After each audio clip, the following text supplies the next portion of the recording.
anybody who needs a pair or if they're yours. Sir, can you, how about now? Now? No? Can you give me a little more volume? Is that better? Next button up. How's that? Is that better? Okay. Did you catch the glasses comment? They're there if anybody has lost any. They were just laying in the pew there.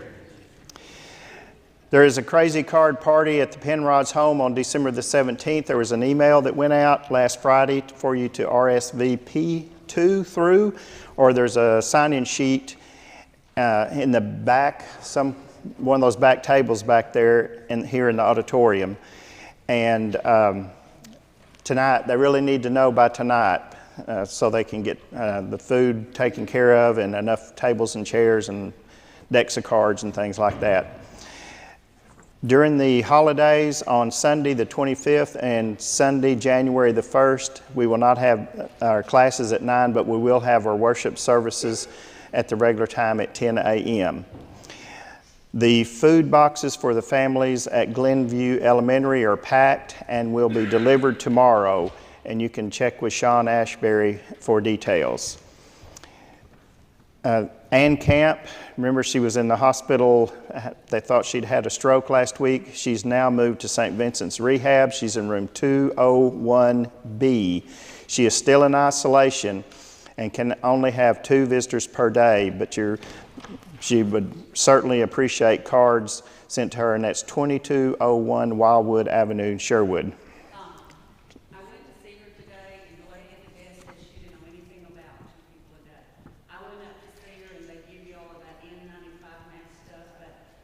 So, okay, so after class, let's everybody go up now.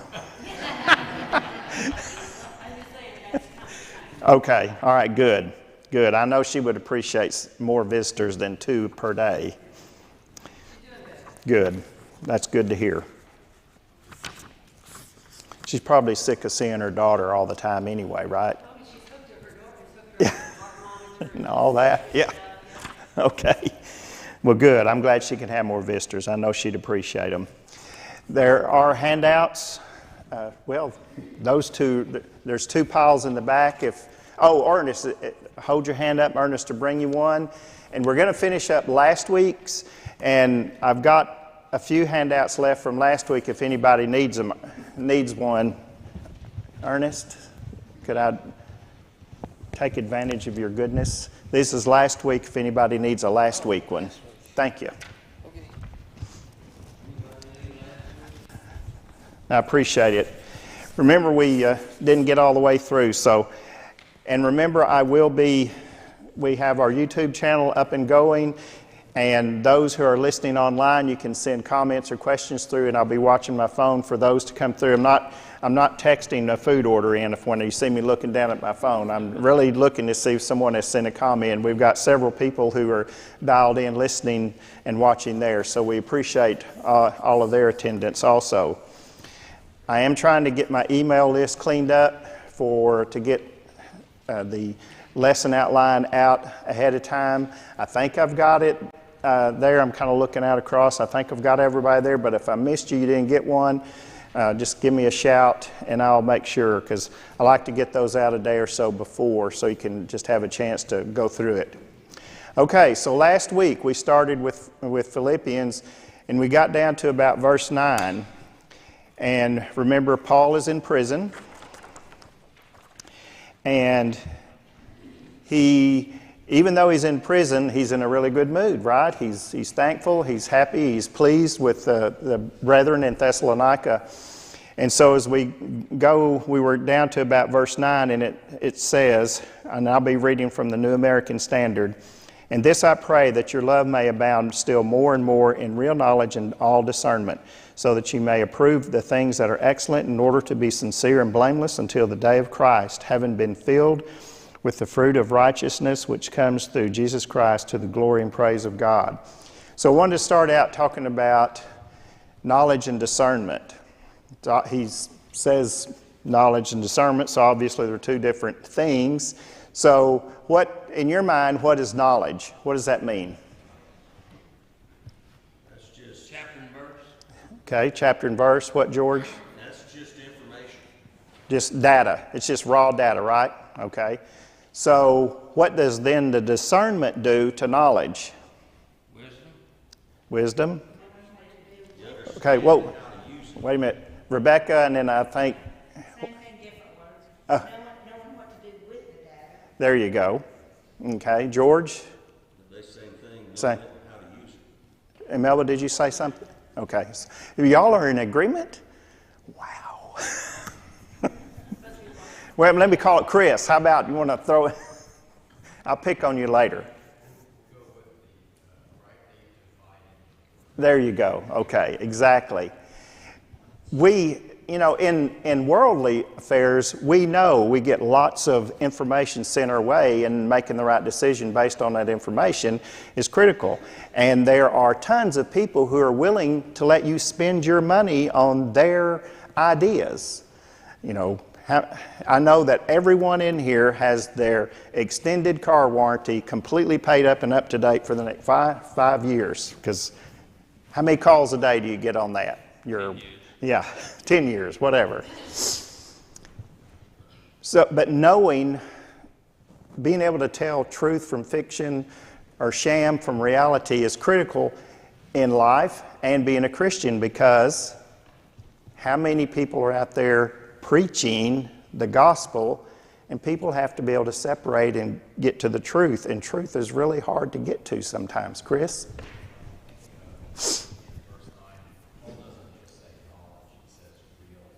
Real. Right. It's a little bit more than just raw data.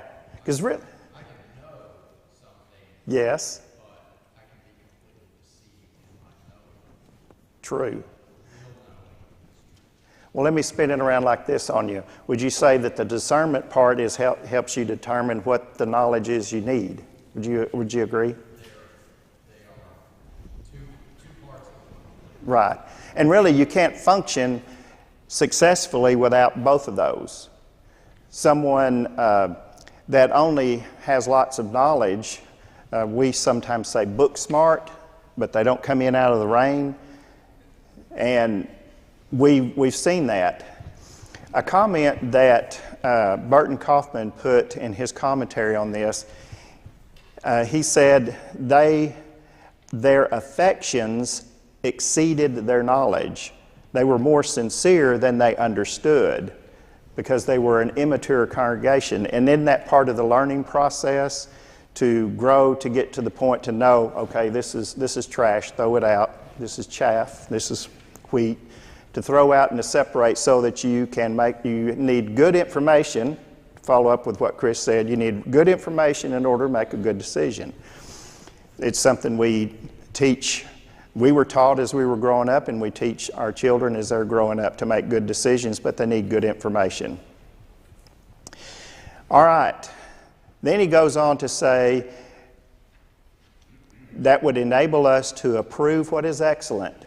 So it really goes along. If you have the knowledge, the information, and you can discern it, you can make good decisions based on that, then you will know what to approve, what is necessary, what is excellent. And he said, so that we would be sincere and blameless. Sincerity means without hypocrisy or deception. Blameless, the definition that was given in the Truth for Today commentary was living in a way that shows others we are trying to do right. Trying to do right, I think, is the key, the trying part. We all are going to make boo-boos and make mistakes, but people should see us trying to do the right thing, that we are moving in that direction. Again, can you be sincere and wrong? Yes. There's a great example in the New Testament of being sincere but wrong. Paul. For 15 years or so, he was persecuting the church. He was sincerely putting people in prison for what he thought was the right reason. And as you read his letters, it was with him all the time that he knew he had done those things and he had caused problems for the church. Sincerity has to do with character. Blameless has to do with reputation, as the commenter in the Truth for Today. And remember, our theme is practice these things. So these are the things that Paul is pushing the Thessalonican church to practice: to be sincere, to be blameless, to have knowledge, to be able to determine what's good, what's right, and what's wrong, and to discern that. All of that goes back to our practice. All right, can you be blameless and not sincere? I think that's a little harder question to answer, maybe. Can you be blameless but insincere? Yes. How? I don't know. Ernest said he didn't know. I don't know if I know either. Well, you can't be like people that they just pick and choose what they want out of the Bible and just disregard the rest. Okay. So they could be blameless on part of it, but then the rest of it, I'll get to you in just a second, Mike, but they've discarded the rest. Okay, Mike? If I'm sincerely, in the context of saying sign a letter sincerely yours, you are advocating that what you have given is the truth. And you can't really be sincere and lie. So, yeah, I think I don't think you can be one without the other. I think they have to go hand in hand. So Mike's saying you can't be sincere if you're purposely wrong, or... Okay. Correct. The truth is the truth, like it or not. Correct. You said blameless was trying to do the right thing. Yes. Let me read the exact. How about blameless? This is from Truth Today commentary. Living in a way that shows other we are trying to do right. So how sincere are you? Is that what you're asking? Can you be blameless but not sincere? Well, you could be trying to do the right thing half-heartedly. But would you be blameless then? And I'm just pushing y'all to kind of make us think. Blameless and trying to do the right thing. Blameless is not trying to do the right thing. Blameless is trying to do the right thing, but It is. if you're if you're blameless,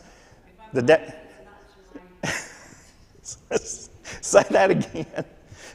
Now you got me messed up. Say it again. Let her say it again. I'll get to you, and then I'll get to Chris. Pardon? If I'm blameless, it's not my fault. We like that, don't we? Okay. It's not my fault if I don't. Okay. But the question is, can you be not sincere but yet be blameless? And that's what I'm pushing us on a little bit. It's not a fair question. I'll go ahead and admit that now. Chris? I think, like, if we go back to take this as like a mirror of knowledge, real knowledge and discernment. Discernment is the fruit of our ability to discern right from wrong, what's good, what's evil, and to pick between the two is kind of a fulfillment, or it's a proof of the knowledge that we have.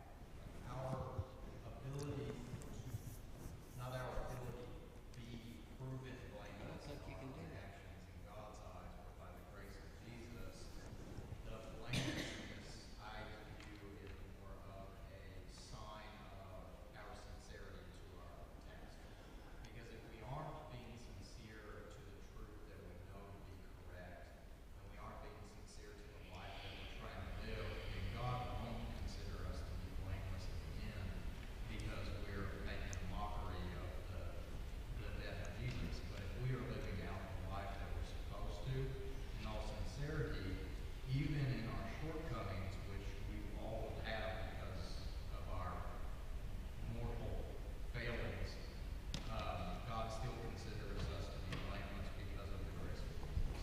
okay?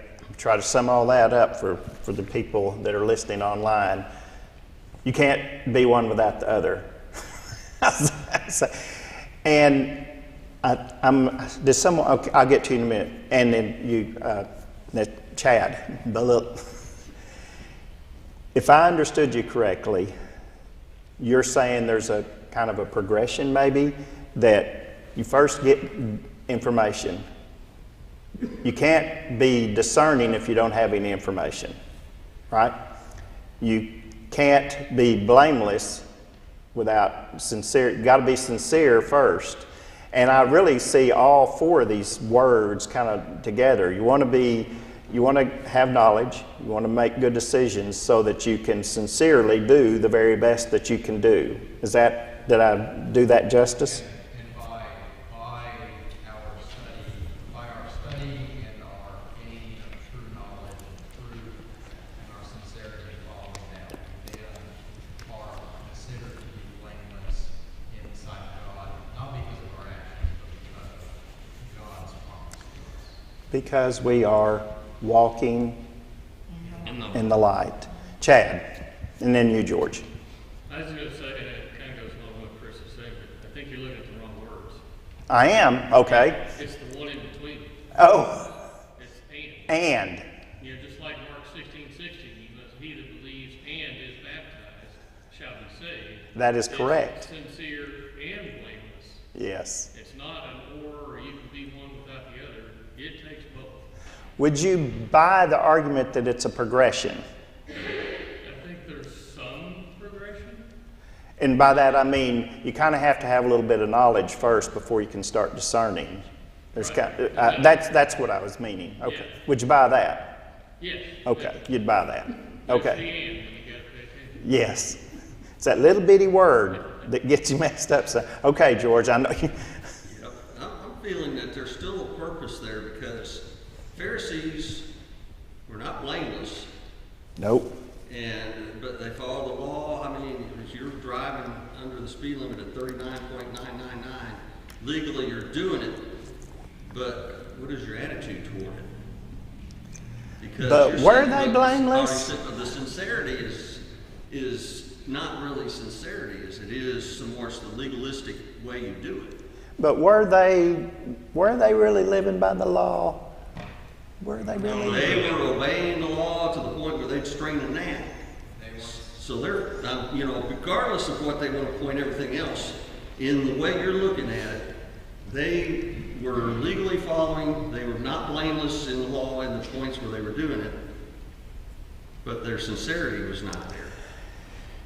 I go with you part of the way, and the reason I won't go with you all the way is because Jesus in Matthew 23 told the people to do as they say, not as they do.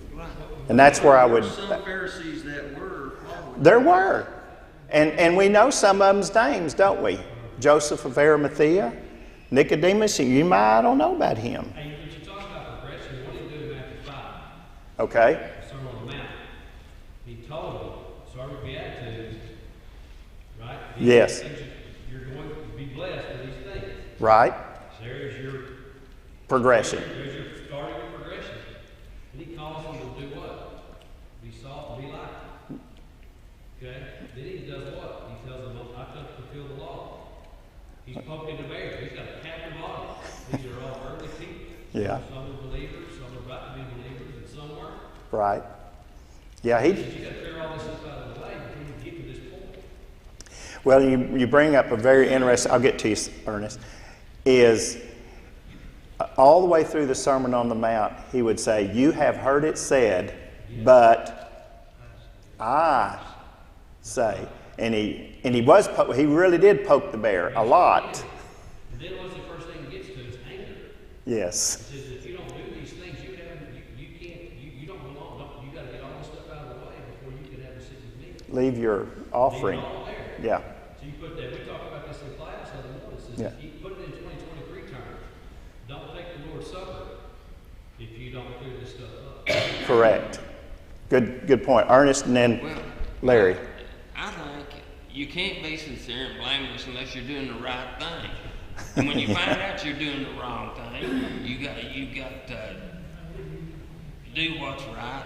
Well, that's what happened to Paul. He was sincerely doing the wrong thing, and then when he found out, he course corrected Larry and then Melba. Tommy, you wouldn't expect a 16-year-old to be as deserving as a 60-year-old.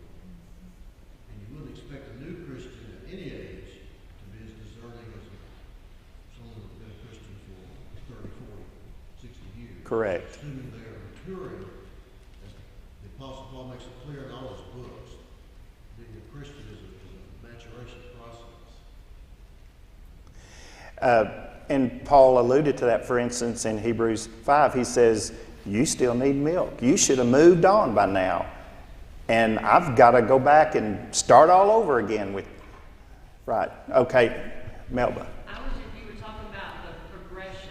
Yes. And going back to the text that you were reading in verse 9, it says, and this I pray, that your love may abound yet more and more in knowledge and in all judgment. That. And then he says all that. You know, that you may approve things that are excellent, that you may be sincere and without offense to the day of Christ.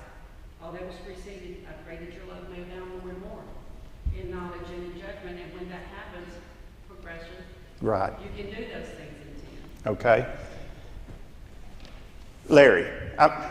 Mike. You're Mike. You're Larry. Don't call... Oh, okay. Lunch. You missed lunch, buddy. And supper. Can we agree that blameless does not mean sinless? Yes. The question for those listening online, can we agree that blameless does not mean sinless? And that was the definition that the commenter of The Truth for Today, in his commentary, said that. You're trying to do the right thing. Going back to, I'll get to you. Going back to 1 John 1, you're walking in the light, and the sense of that verse is it's a continual cleansing. Well, why does we have to have a continual cleansing? Because we sinned. Because we keep stumbling. So we got to have the continual cleansing of the blood. Okay, Bill. I can't hear what everybody's saying, but We were saying you were a fine gentleman. thank you. Has anybody used the example of Saul before he became Paul? He was very, very sincere. Yes. In what he believed, and he's sincere in that he was doing the right thing, but he was not. Right. Until he met up with Jesus on the road. to Right. Damascus. We- And then he progressed into being what he should have been. Correct. After he Yes. And he's really the perfect example of this progression. Have you got your hand up, Chris? She has a black shirt behind you, so it kind of blends in. There you go. Well, Paul is one that we always like point to because he's this great contrast, right? Right. So it's 100% sincere in his evil motives, even though he doesn't believe them to be evil at the time. Right. Until Jesus shows up, blinding lights, what are you doing? I'm going to send you to the Gentiles, you're going to be my mouthpiece to them. And he has this 180-degree conversion story. I think there is probably one that's a little more applicable to us because I don't know how many in here of us have been running around, murdering people like that. But Apollos is a great one. He is a great example. Apollos is not out there doing evil. He is out there doing good. He is. He doesn't have the full story yet. So Yeah. he's just baptizing people with John's baptism. Right. Which isn't a bad thing. But the moment that he meets somebody who has that full knowledge and they give it to him, he goes, okay, well, I now know the piece that I was missing, so I'm going to run with that. Exactly. I wouldn't consider him to be like an evil man. No. Turning like Saul was. It's just easy to pick Saul out because he's an extreme example. Okay, I think we beat this horse to death. But I got two more comments and then we'll move to the next one. Rebecca. I think so too, but just since he pointed that out, this whole time I've been thinking about Peter. Because he was all one to jump in first and to defend and say he's gonna do this, but then he stumbled. Yeah, And how many times did he have to be set straight? he did. Even Paul had to set him straight once. Someone else had their hand. Oh, Chad, sorry. So I may have got lost somewhere. Maybe there were two questions going on there. Well, I got a little off kilter myself, so don't feel bad. Blameless and sincerity is where I was saying we're looking at the wrong word. It's the and in between them. Right. You can't have one without the other. If we're talking about a progression, I think the phrase in verse 9, more and more, helps define the answer to that question. You're going to continue to grow and get more and more knowledge and discernment. So it is a progression process in verse 9. I think in verse 10, it's saying you got to have both. I'll buy that. Everybody else buy that? I declare this horse dead and we're moving on. Okay? You're going to get to lesson 2 yet, right? Yeah. Well, we're going to start lesson 2 right now. We're going to look at the next verses 12 through 18. Remember, Paul's in prison, said that. And he's going to talk about people that are jealous and envious in the church. I know we have never experienced that in our Christian lives ever here, but Paul was experiencing that. And in spite of those people problems, he was maintaining a very good attitude. So let's look at these verses. And remember again, it's practice these things. So verse 12. Now I want you to know, brethren, that my circumstances have turned out for the greater progress of the gospel, so that my imprisonment in the cause of Christ has become well known throughout the whole Praetorian Guard and to everyone else, and that most of the brethren, trusting in the Lord because of my imprisonment, have far more courage to speak the word of God without fear. Some, to be sure, are preaching Christ even from envy and strife, but also some from goodwill.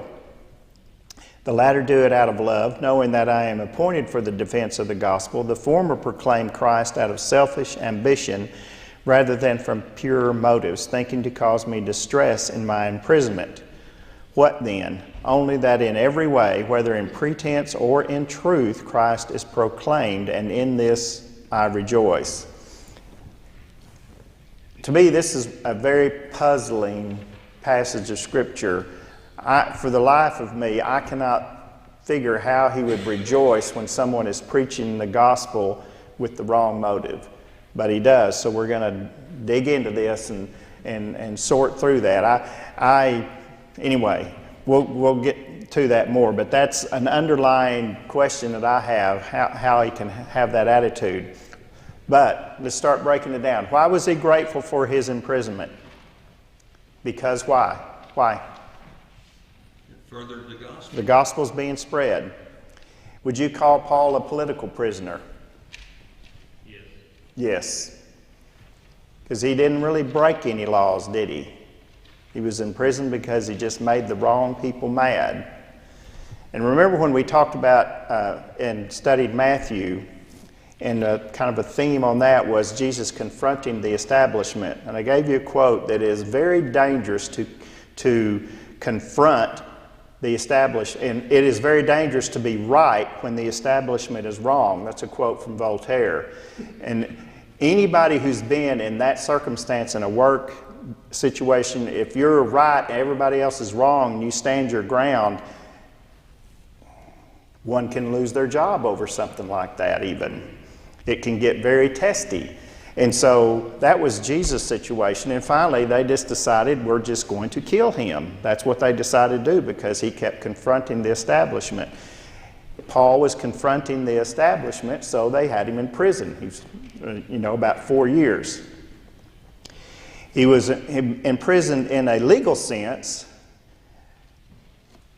I'm not sure if he was in chains, because remember the last few verses of Acts 28, it talks about he was in a house with a guard.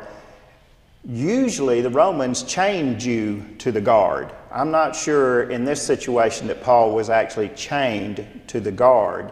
He seemed to be able to move about freely in the house, but I don't know. nevertheless, he could receive guests, and he said the Praetorian Guard was well acquainted with him, and people came and saw him and tended to his needs. But he was chained. He couldn't do just what he wanted. He couldn't leave. He had to stay there till his appeal was heard by Caesar Nero. All right. In the Truth for Today commentary, the author asked the readers of his book to consider our situation, to compare to Paul's, to say, think about when we find ourselves in less than desirable situation as being chained. And for example, some examples he gave, by illness. Sometimes we are chained by illness. We're very limited. We can't do.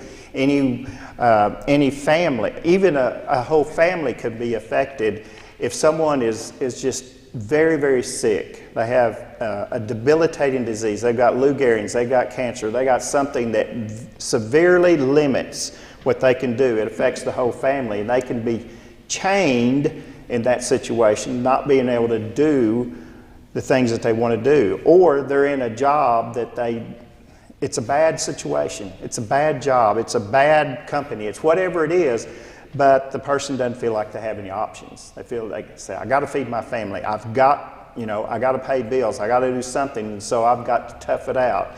And he says, Paul's attitude should be an example for us. He was in prison. We find ourselves in less than desirable situations.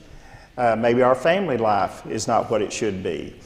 It could be. And so he was suggesting, and I agree, that we need to check our attitude when we're in situations that aren't so great. That Paul looked and says, I'm going to preach the gospel, I'm going to see to it and do the best I can, I'm going to be the best example I can, I'm going to do the best I can. So from that perspective, we'll go forward. Why do you think, he said, people would have more courage to preach because he's in prison? To me, that's kind of, okay, so I want to be in prison, so I'll preach too? I mean, Melba, are you holding your hand up, or are you just thinking? I was going to say he did preach, he did continue to do it, and if they saw that, well, he's still doing it in those circumstances, surely I can too. Okay. I mean, he's a good example. They hadn't killed him yet, right? Not yet. Okay. So now we'll get to the things that bug me on this passage. So he said there's people in verses 15 and 17. 15. Some, to be sure, are preaching Christ even from envy and strife. How do you preach Christ in envy and strife? How do you do that? Now, y'all some smart folks in here. How would you say? I don't know that I can give you specific content, but ego is always a problem. That it is. Especially when you're talking about people who are going to be in a leading position. Correct. Whether the preachers, apostles in the first century, you're going to have ego. In the Old Testament, even a man like Samuel, when the people ask for a king, he gets ego involved. Yes. And the Lord reminds him, they haven't rejected you, they rejected me from being king over them. Mm-hmm. We see it time and time again in church history. We see it in recent church events. Sometimes people get their own ego and status mixed up with the progress of the Lord's cause. They're still preaching Christ in the sense that they're preaching the death, burial, and resurrection. They're teaching what the Lord says, but their motives aren't pure. Okay. And sometimes ego and the desire for advancement and recognition gets to the point where that's the main reason they're doing what they're doing. And it doesn't necessarily lead them to teach anything false. It might lead them to undercut another brother. Okay. You know, and try to make them more prominent than I like other that. brethren. I mean, I shouldn't have said it that way. Shouldn't have said it that way. I mean, I agree with what you're saying. I don't like that. I agree with what you're saying. Okay. And there'd be other ways that this works. Yes. People's egos get involved. Our motives are not always pure. And sometimes, if we don't check that, they'll get to the point that they're really impure. Correct. I think you're right. The difficulty, there comes a place when they get so impure, you're not teaching Christ anymore. Exactly. That's what I'm thinking. How can you? But anyway, I see that. There's a point where they can still be teaching Christ, but the motives are impure, and they're trying to advance themselves and get recognition. Why did Christ tell us, don't do your righteous before men to be seen by them? It's not just that that's what Jews were doing and Pharisees were doing. It's because that's what to be our seen. disciples could do. They were doing it. Yeah, they were doing it to be seen. And what did he say to them? You got your reward. Yes. You got your reward. That's it. Rebecca? I think in addition to that too, especially if you've been around many people from other cultures, I would rejoice in Christ being taught as opposed to Buddha or Muhammad or Hinduism or something else. Well, that's true. Yeah, it's better than the alternative. When you were talking to him, I was thinking about, a guy writes a book and he goes on a speaking tour and it's all about promoting his book and everything. The book may be perfectly good. And what he's saying may be, but it's all about, I want to look good, got my picture on the back of this book cover, and I want to look sharp here. Right. Okay. I'm a better preacher than you are. Yeah. Yeah. Anyway, so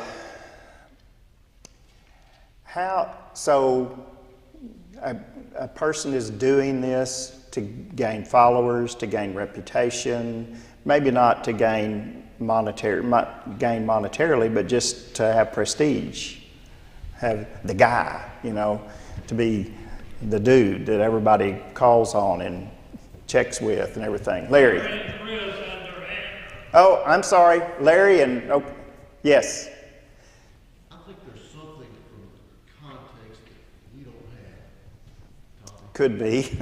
Paul says, at least in the NIV, it says, the former preach Christ out of selfish ambition, not sincerely, supposing that they could stir up trouble for me. Now, why would that stir up trouble for Paul? I know that doesn't make sense. Doesn't make sense. That would be more of the story. There's a piece we don't have. Seems to be. Preaching something that Paul didn't preach. Otherwise, it wouldn't cause any trouble for him. Right. I mean, Yeah, I'm there. And let me remind y'all, my peripheral vision to the outside, I don't have it. So if I'm looking here, I don't see this over here. So y'all really have to. So Karen can do things over here I don't even see. Throw things at me and I won't even see it coming before it's too late. So anyway, Chris, did you have your hand up? Oh, well, I did, but then I was beaten to my... Oh. Okay. Anybody else? Oh, yes, Tim. This is a suggestion. I don't know that this is the answer. But if you go back to Romans 14, Paul's writing from Rome, less than 10 years after that letter, probably more than 5, though I haven't checked my dates for sure.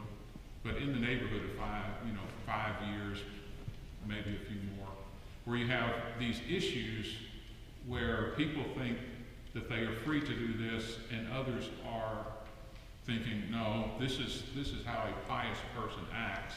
And there seems to be some relation to, again, how much does the Old Testament inform a Christian's devotion to God? Mm-hmm. And if you have people who, they didn't like what Paul wrote, they want to see people observe the Sabbath. Right. And observe the food laws and things like that. And that's just one possible instance that they could be preaching Christ, but they're teaching these other things that in addition. Paul had said, there's a matter of liberty here. And because they don't like the fact, again, maybe they don't like the fact that people have started to agree with Paul. Yes. And there'd be ego, there'd also be what they really think is right. Okay. And so that's one possibility. It may be other things as well. You may. I'm going to throw a couple examples out for you to think. It's on your handout. And you've probably experienced this in the church. People will get twisted about different things and say, well, we're not preaching against this particular sin enough. We need to hammer this particular sin. We need to talk about hell more. We need less of this love and more about hell. And to get maybe people on their side or for whatever reason. Or, to the extremes, God hates this sin and this sinner. God hate, and that's a term that people have used, and there's different, you can just kind of name your sin in there. There's that political element. Different churches across the United States have gotten into politics and things that are not, and oftentimes it's about gaining followers. You got politicians who kind of co-opt Christianity because they know there's a group of people that are going to follow them if they espouse that. Now, they may have been divorced 5 times and been in jail 6 times for drunkenness, but Marjorie Taylor Greene. whatever. Well, I don't want to name names, but it's out there, and legislate morality and things like that. What is the church's job? Seek and save the lost. To preach. What did Paul tell Timothy? Preach the word. And he said that from prison. So, I was thinking about how people co-opt politicians. Here's a good one. I'm just going to throw this out. I believe today that my conduct is in accordance with the will of the Almighty Creator. That sounds like something a politician would say, right? He's doing that. That was Adolf Hitler in 1939, and he put it in his book, Mein Kampf. Oh, that's a good one. And so people say things, and remember last week we talked about how people broadly across the nation are leaving Christianity, and I say Christianity in a big, huge bucket, and I'm including everybody that says I'm a Christian. It's down to 60% of the people in the United States is all that's left that say I'm a Christian, regardless of if they really live it. And so we're dealing with this stuff, so we can't let the church get co-opted into any of these things. And I think that we've done a great job here of staying at that. We don't need in that. We need to preach and teach the Word. That's what we need to do, to seek and to save the lost. Care for those who are less fortunate. That's our work with Glenview Elementary. It's just things to think about. Any other comments before we move on? Nothing? I thought I'd stir more up with that. Oh, John? Are you saying that we should not get involved in politics, no matter how they're running this country down, running religion down, trying to ban religion? Let me answer. Here's my answer. It's my answer, my opinion, okay? The church is not political. The church is not political.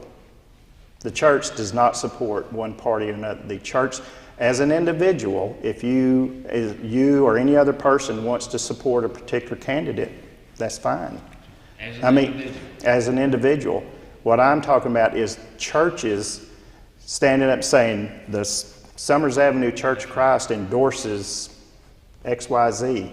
That is not the role of the church. The church is to preach and to teach the gospel. If we want America to go the right path, let's make everybody a Christian, a real Christian. A real Christian who follows the Word. That's what our goal is, not to win an election. Now, as an individual, as long as I, as an individual, behave myself and act like a Christian while I'm participating in that political activity, whatever it may be, that's great. Do it. Write letters, petitions, vote, campaign, whatever. But we, as an individual, need to act like a Christian while we're doing that. It's just not the role of the church. So we did get started. Okay. Chris? So, things along those lines is that if we go back to where we started tonight, at the end of our class, that's part of our knowledge and discernment, right? Yes. When we get involved in those situations, we need to know that if we are going to be in the political theater, and we are going to individually be involved in that, the people that we support also have to espouse the ideas truly that we believe. Otherwise, we get lumped into a category of, well, you must not believe what you actually say you believe because the person that you are espousing doesn't believe those things Well, and that is the danger. You really have to be careful who we choose to associate with. David? So look at it this way. One lesson that we Christians have not learned in the last 2,000 plus years is that Jesus had no political control over the Roman Empire and still changed the entire world. We keep trying to change the world the way the Roman Empire did, except for the way Jesus did. And it hits right what you're talking about. Our job is to preach and teach the word. Right. Anybody else? Ernest? My faith is in Jesus Christ. He's in control. Yes. I don't worry about what the politicians do. I vote, but I don't put any faith in the politicians, in government, or anything. Well- My faith is in Jesus Christ. Yes. Amen, brother. Anybody else before I cut everybody loose? All righty. We will pick up in verses 19 and 20 next week.